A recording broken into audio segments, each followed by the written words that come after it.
Local artist. Sino? Actually, si Kajo, artist siya ng Treasure. So, na-inspire ako sa kanya. Yun na naman. Noong napanood ko yung Treasure niya sa Netflix. Ano lang, natuwa lang ako.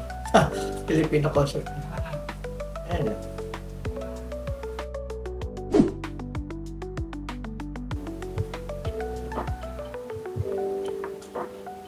Ah, tulad ko siguro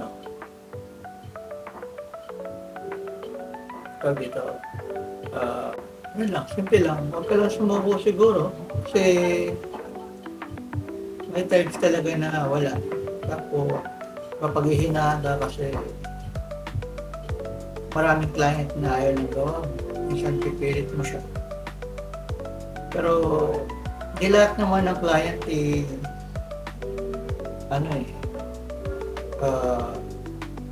may gusto ng napakagandang art. Meron din naman na simple art lang gusto nila. So, siguro masasabi ko na, huwag ka lang siguro sumuko. Yan. Yan lang. Reference.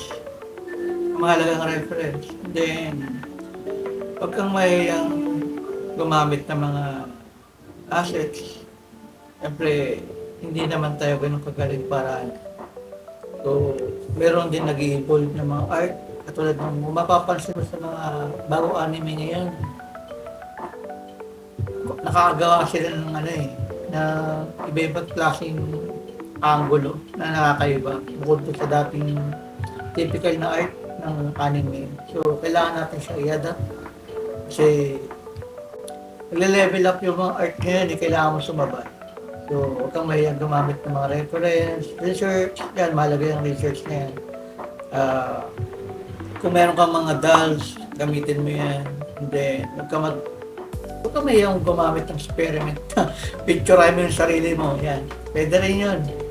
Minsan ginagamit ko yung kamay.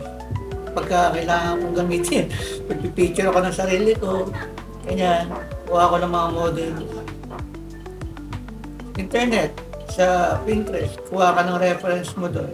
Yan. Yan lang. Kailangan mo rin siyang matutunang i-adapt yung mga bagong techniques paggawa ng soil.